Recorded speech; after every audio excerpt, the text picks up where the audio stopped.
মাতার সাথে কখনো কোনো অবস্থাতেই খারাপ আচরণ করবে না, সদা সর্বদাই ভালো ব্যবহার করবে।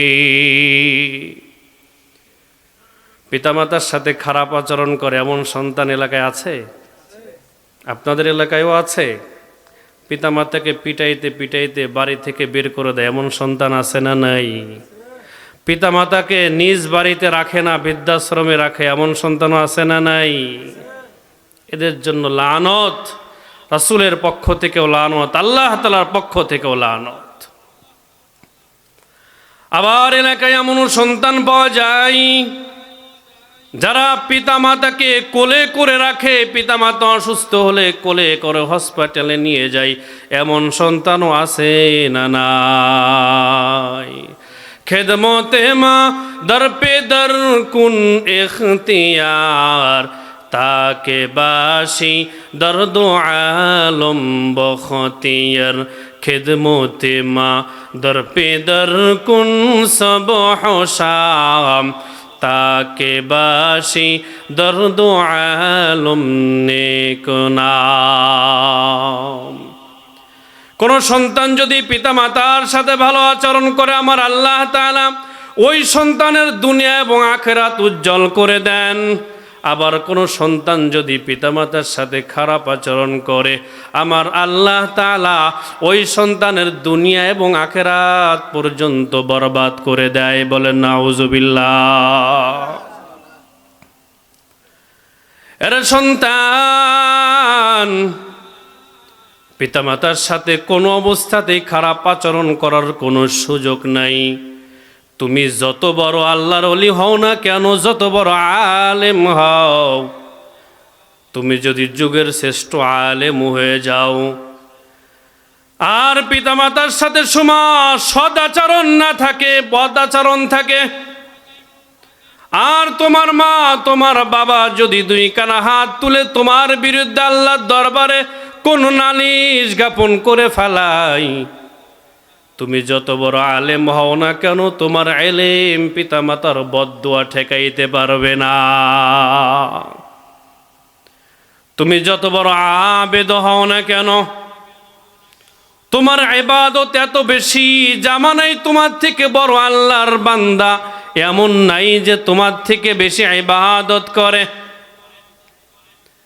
তুমিও যদি তোমার পিতামাতার সাথে কোনো খারাপ আচরণ করো, তোমার ইবাদত তোমার পিতামাতার বদদুয়া ঠেকাইতে পারবে না। সুতরাং সদা সর্বদাই কার সাথে ভালো ব্যবহার করতে হবে বলেন? পিতামাতার সাথে সদা সর্বদাই ভালো ব্যবহার করতে হবে। শুধু তাই না, আল্লাহর নবীর জামানায় আল্লাহর নবীর এক সাহাবী পিতামাতার সাথে ভালো আচরণ ছিল না, অসন্তুষ্ট ছিল। তার মা মৃত্যু চলে এসেছে, কবরে চলে যাবে তার আগ মুহূর্তে। স্ত্রী তার কালেমার তালকিন দেয়, কিন্তু কালেমা পড়তে পারে না। আল্লাহর নবীর এক জলিল কদর সাহাবী আলকামা রাদিয়াল্লাহু তাআলা আনহু, আলকামা রাদিয়াল্লাহু তাআলা আনহু মৃত্যুর বিছানায় শায়িত হয়ে যাবে, যে কোনো সময় ইন্তেকাল তার হয়ে যাবে। স্ত্রী তাকে বারবার বলে, স্বামী হে, তুমি আমার সাথে কালেমা পড়ো, লা ইলাহা ইল্লাল্লাহ। বলেন লা ইলাহা ইল্লাল্লাহ, লা ইলাহা ইল্লাল্লাহ, লা ইলাহা। হাতে করবে হাতের কাম, পায়ে করবে পায়ের কাম, জবানে শুধু বলো হে মুমিন, জবানে শুধু বলো হে মুমিন, আল্লাহ তাআলার জাতি নাম লা ইলাহা। স্ত্রী আলকামাকে বলে, স্বামী আমার সাথে বলো লা ইলাহা ইল্লাল্লাহ। আল্লাহর নবীর জলিল কদর সাহাবী আলকামা সব কিছু বলতে পারে, কিন্তু কালেমা তার জবান দিয়ে আসে না। স্ত্রী যখন দেখলেন অবস্থা খারাপ, রহমতে আলম নবীর দরবারে সংবাদ পাঠাইলেন, দয়ার নবী, আপনার আদরের সাহাবী আলকামা মৃত্যু মুখে শায়িত হয়েছে, যে কোনো সময় ইন্তেকাল করবে, কিন্তু আলকামার যতই কালেমা পড়াই কিন্তু কালেমা পড়তে পারে না। রহমতে আলম নবী বিলালকে ডাকলেন, বেলাল। রহমতে আলম নবী সালমান ফার্সিকে ডাকলেন, রে সালমান। আলী কাররামাল্লাহু ওয়াজহাকে ডাকলেন, আলী। বিলালের আলকামার কাছে যাও, যে দেখো আলকামার কি অবস্থা, তাকে কালেমার তেলকিন দাও।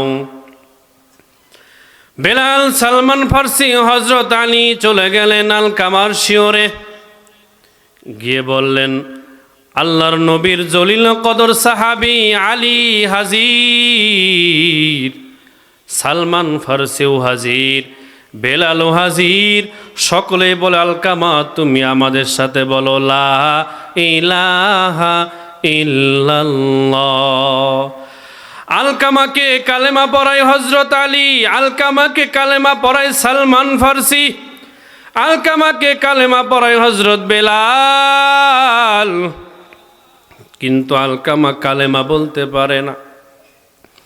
সঙ্গে সঙ্গে বেলাল রহমতে আলম নবীর দরবারে এসে বলে, দয়ার নবী, আপনার আলকামাকে যতই কালেমা পড়াই কিন্তু জবান দিয়ে কালেমা পড়ে না। অন্য সব কিছু বলতে পারে, আমাদের কেউ চিনতে পারে, অনন্য কথাগুলাও সে কিছু কিছু বলতে পারে, কিন্তু কালেমা তার জবান দিয়ে আসে না। রহমতে আলম নবী বেলালকে পাঠাইলেন, বেলাল যায় দেখো আলকামার মা বাবা দুনিয়ায় আছে কি নাই। বেলাল খোঁজ নিয়ে দেখতে পাইল আলকামার বাবা দুনিয়ায় নাই, আলকামার বৃদ্ধা মা বাড়িতে আছে। রহমতে আলম নবীকে বললেন, ও দয়ার নবী, আলকামার মা দুনিয়াতে আছে, বাবা নাই। পয়গম্বর বেলালকে বললেন, রে বেলাল, আলকামার মাকে গিয়ে বলো, আপনি দয়ার নবীর দরবারে যদি যেতে পারেন তাহলে আপনাকে আহ্বান করেছেন, আর যদি আপনি না যেতে পারেন তাহলে রহমতে আলম নবী আপনার বাড়িতে নিজে হাজির হয়ে যাবে। আলকামার মা বেলালের কথা শুনে বলে, যত কষ্টই হোক না কেন দয়ার নবীকে আমি কষ্ট দিব না, আমি যত কষ্টই হোক আমি নিজে রহমতে আলম নবীর দরবারে হাজির হয়ে যাব। ইমামুল আউয়ালিন আল আখিরিন বহর সদকা রহমতাল লিল আলামিন, ইমামুল আউয়ালিন আল আখিরিন নূর আলম রহমতাল লিল আলামিন। আলকামার মা বলে, দয়ার নবীকে কষ্ট দেব না, আমি নিজে হাজির হব। আলকামার মা লাঠিতে ভর করে করে দয়ার নবীর দরবারে হাজির। দয়ার নবীর দরবারে যখন হাজির হয়ে গেছে, রহমতে আলম নবী আলকামার মাকে জিগাইলেন, আলকামা আপনার কাছে কেমন? আলকামার মা রহমতে আলম নবীর কথার জবাবে বলে, দয়ার নবী, আপনি যদি আলকামার নামাজের কথা বলেন তাহলে বলবো আলকামা অনেক নামাজ পড়ে। আপনি যদি আলকামার কোরআন তেলাওয়াতের কথা জিগান সেক্ষেত্রেও তার কোনো কমতি নাই, অনেক কোরআনুল কারীম সে তেলাওয়াত করে। জিকির আজগারের কথা যদি জিগান অনেক জিকির আজগার সে করে, ইবাদতের মধ্যে তার কোনো কমতি নাই, কিন্তু আমি মা আলকামার উপরে সন্তুষ্ট নই। রহমতে আলম নবী জিগাইলেন, আপনার অসন্তুষ্টির কারণ কি? আলকামার মা বলে, মায়ার নবী, অন্তরে বড় দুঃখ, বড় বেদনার সাথে আপনার কথার জবাব দিতে হয়। আলকামা স্ত্রীর উপরে আমাকে প্রাধান্য দেয় না, আলকামা আমার উপরে স্ত্রীকে প্রাধান্য দেয়। অর্থাৎ এমন যদি কোনো বিষয় এসে যায়, স্ত্রী এক কথা বলে, আমি আর এক কথা বলি, ওই ক্ষেত্রে আলকামা আমার কথা বিশ্বাস যায় না, স্ত্রীর কথাই বিশ্বাস গিয়ে আমাকে কষ্ট দেয়। নাউজুবিল্লাহ বলেন। এই কারণে আমি মা একটু অসন্তুষ্ট। রহমতে আলম নবী বিলালকে বললেন, বিলাল, লাকড়ি সংগ্রহ করো। সাহাবা একরামকে বললেন, আগুনের সন্ধান করো। আগুন এবং লাকড়ি একত্রিত করার পর এখানে আগুন ধরিয়ে দাও। এরপর আলকামা যেখানে শুয়ে আছে ওখান থেকে আলকামাকে আগুনের কাছে নিয়ে আসো। আলকামার মা জিগায়, ও মায়ার নবী, লাকড়ি কেন সংগ্রহ করবেন? কেনই বা আপনি আগুন জ্বালাইবেন? আর এই আগুনের কাছে কেনই বা আপনি আমার সন্তান আলকামাকে আনবেন? মায়ার নবী বলে, আলকামার মা,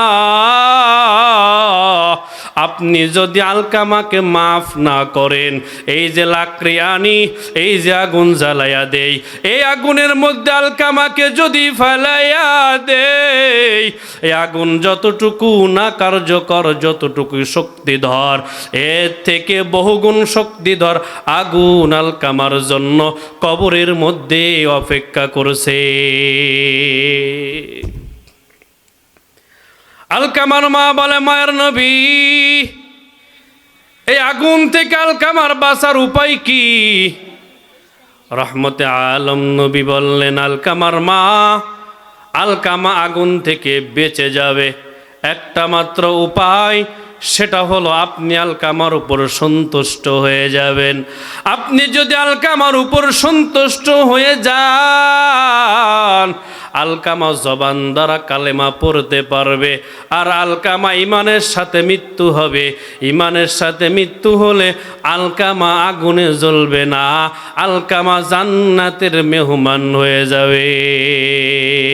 হামদে বেহাদ মর খোদায়ে পাকেরা, আখে ও বখশিদে মারা ই আতা ই জাহাদ জখে বুয়াদ্দা বেগুমা বে ইবাদত বে নামাজে বে কুরআন।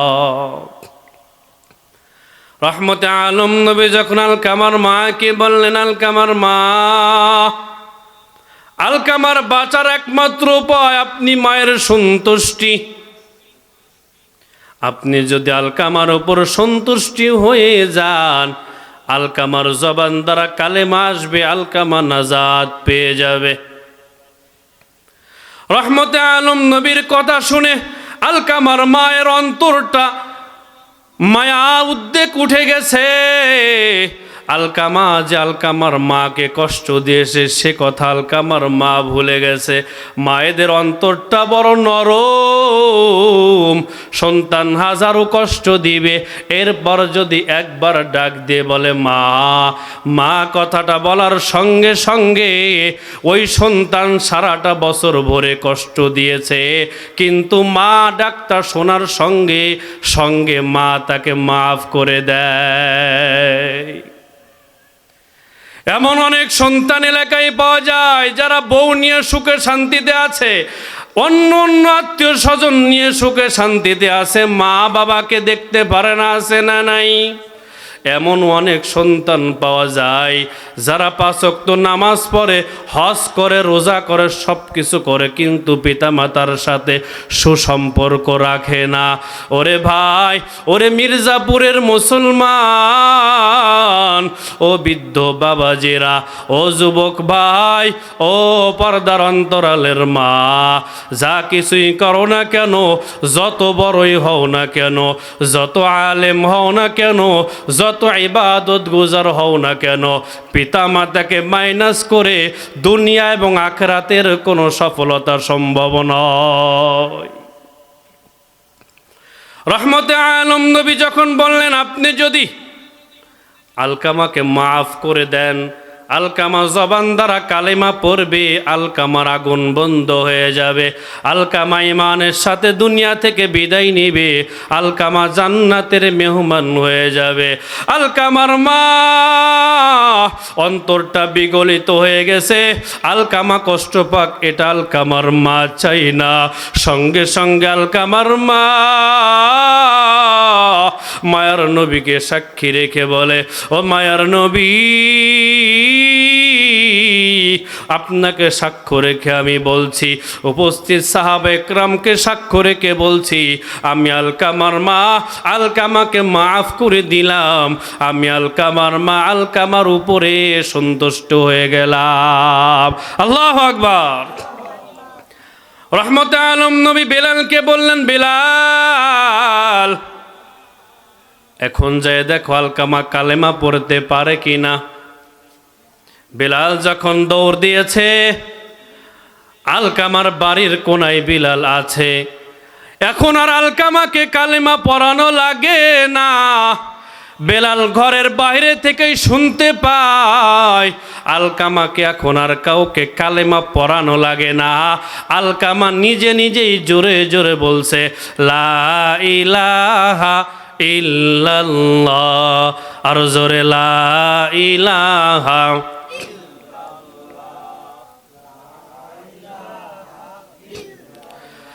লা ইলাহা ইল্লাল্লাহ, লা ইলাহা ইল্লাল্লাহ। এই জন্য যত নামাজ পড়ি না কেন, যত ইবাদত করি, যত বড় আলেম হই না কেন, যত বড় আবেদ হই না কেন, পিতা মাতাকে মাইনাস করে জান্নাতে যাওয়ার কোনো সুযোগ নাই। যদি সন্তানরা চাও দুনিয়াতে সুখে শান্তিতে থাকবো, আখিরাতের জীবনেও সুখে শান্তিতে থাকবো, পিতা মাতার কদমে পড়িয়া যাও, পিতা মাতার সামনে মাথাটা অবনত করে দাও, আল্লাহ তাআলা দুনিয়াতেও সফলতা দান করবে, আখিরাতেও সফলতা দান করবে কে? আরো জোরে বলেন। জুনায়েদ বাগদাদির নাম শুনেছেন? নাম শুনেছেন? কথা বলেন। জুনায়েদ বাগদাদির নাম শুনেছেন? তার বাড়ি কি আমাদের বাংলাদেশে ছিল? না, বাগদাদ শহরে বাড়ি ছিল। আমরা কেউ তাকে দেখিও নেই, ঠিক না? কেউ দেখি নেই জুনায়েদ বাগদাদিকে। কিন্তু এমন কোনো মুসলিম নাই যে জুনায়েদ বাগদাদির নাম তারা শোনে নাই। কেন এত চমকে গিয়েছে? কেন জুনায়েদ বাগদাদির এত চমকে যাওয়ার মধ্যে অন্যতম একটি বিষয় রয়েছে, হলো তার মায়ের সন্তুষ্টি। আল্লাহু আকবার বলেন। জুনায়েদ বাগদাদির ছোট্ট বালক, মা তাকে আলেম বানাইবে, অনেক আশা ভরসা নিয়ে মাদ্রাসায় ভর্তি করে দিয়েছে। মাদ্রাসায় ভর্তি করার সঙ্গে সঙ্গে জুনায়েদ বাগদাদির পরনে লম্বা জামা, জুনায়েদ বাগদাদির মাথার উপর উঠে গেছে সুন্দর টুপি, জুনায়েদ বাগদাদির মাথায় পেঁচানো হয়ে গেছে সুন্দর পাগড়ি। এই জুনায়েদ বাগদাদি কিছুদিন পূর্বেও যেই সুরতে ছিল, এখন আর সেই সুরতে নাই, অনেক পরিবর্তন তার মধ্যে দেখা যায়। আপনাদের গ্রামে এমন আছে একটা সন্তান যে গতকালও স্কুলে পড়ার কারণে দাঁড়িয়ে দাঁড়িয়ে প্রস্রাব করত। যেই সন্তান একজন একটা কথা বললে আরো দুটা কথা বলে দিত, যেই সন্তান পিতামাতার সাথে কেমন আচরণ করতে হয় বুঝতো না, এমন সন্তানটাও যদি মাদ্রাসায় ভর্তি করে দেওয়া হয়, সাথে সাথেই লম্বা পাঞ্জাবি ওঠে কি ওঠে না, মাথায় টুপি আসে কি আসে না, ওই সন্তান আর দাঁড়িয়ে দাঁড়িয়ে প্রস্রাব করে না। এমন পরিবর্তন দেখেন না আপনারা? জুনায়েদ বাগদাদি রহমাতুল্লাহি আলাইহি মাদ্রাসায় ভর্তি হয়ে গেছে। মাদ্রাসা থেকে জুনায়েদ বাগদাদি রহমতুল্লাহি আলাইহি বাড়িতে বেড়ানোর জন্য এসেছে, কিন্তু কিতাব জুনায়েদ বাগদাদি মাদ্রাসা থেকে সঙ্গে করে নিয়ে এসেছে। বড় কঠিন মুহূর্ত, এমন কঠিন মুহূর্ত, যেই কঠিন মুহূর্ত কনকনে শীতের রজনী, জুনায়েদ বাগদাদি রহমতুল্লাহি আলাইহি কনকনে শীতের রজনী, তবুও পাশে বৈশা বৈশাখ কিতাবাদি পড়তে আরম্ভ করেছে। কনকনে শীত, এশার নামাজ পড়ে তার মা ঘুমিয়ে পড়েছে। কিছুক্ষণ পর জুনায়েদ বাগদাদির মা ডাক দিয়ে বলে, জুনায়েদ তুমি কোথায়? জুনায়েদ বাগদাদিকে যখন ডাক দিয়েছে, ডাক দেওয়ার সঙ্গে সঙ্গে কাছে এসেছে। মা ডাক দিয়ে বলে, জুনায়েদ এক গিলাস পানির প্রয়োজন, পানি পান করাও। কিন্তু জুনায়েদ ছোট্ট বাচ্চা, ঘরের মধ্যে পানি খুঁজে দেখে পানি নাই। এরপর জুনায়েদ মনে মনে টেনশন করে পানি কোথায় পাওয়া যায়। লক্ষ্য করে দেখে বাড়ির বাহিরে কূপের মধ্যে পানি আছে। ওই কূপের মধ্যে পানি কষ্ট করে জুনায়েদ মাকে পান করাইবে, এই জন্য বালতি সঙ্গে করে পানি উঠিয়ে যখন ঘরের মধ্যে জুনায়েদ হাজির হয়ে গেছে, গিলাসটা সঙ্গে করে মায়ের শিওরে জুনায়েদ হাজির হয়ে গেছে। এসে দেখে তার মা, যেই মা ঘুম থেকে জাগ্রত ছিল কিন্তু মা পুনরায় ঘুমিয়ে পড়েছে। ওই গিলাস পানি নিয়া জুনায়েদ বাগদাদি রহমতুল্লাহি আলাইহি তিনি আর ঘুমাইতে যাই নাই। মনে মনে তিনি বলে, মা একবার পানি চেয়েছে, যদি আমি পানি দ্বিতীয়বারও না দিতে পারি মায়ের সাথে বড় বেয়াদবি হয়ে যাবে, আমি ঘুমাইতে যাব না। ঘুম থেকে মা যখন পুনরায় জাগ্রত হবে, মায়ের কাছে আমি পানি তুলে দেব। জুনায়েদ বাগদাদি রহমতুল্লাহি আলাইহি পানি নিয়ে দাঁড়িয়ে আছে। মা তাহাজ্জুদের নামাজ পড়ার জন্য উঠেছে। মা দেখে যে তার পাশে দাঁড়িয়ে আছে ছোট্ট বালক পানি নিয়া। কনকনে শীতের রজনী, শরীরটা অবশ হয়ে গেছে, থরথর করে কাঁপছে। মা ডাক দিয়ে বলে, সন্তান কেন তুমি পানি হাতে করে এভাবে দাঁড়িয়ে আছো? সন্তান সব কিছুই খুলে বলে, মা যখন পানি চেয়েছিলেন দ্রুত বাহিরে গেলাম, পানি নিয়ে এসে দেখি আপনি ঘুমিয়ে পড়েছেন। প্রথমবার পানি চেয়েছেন, দিতে পারি নাই, আবার পুনরায় যদি পানি চান আর আমি না দিতে পারি, এটা চরম বেয়াদবি হবে। এই জন্য পানি নিয়ে দাঁড়িয়ে আছি, কখন আপনি পানি চাইবেন এবং আপনার হাতে পানি তুলে দেব। মা বড় খুশি হয়ে গেছে বাইজিদের জন্য, মা বড় খুশি বাইজিদের জন্য।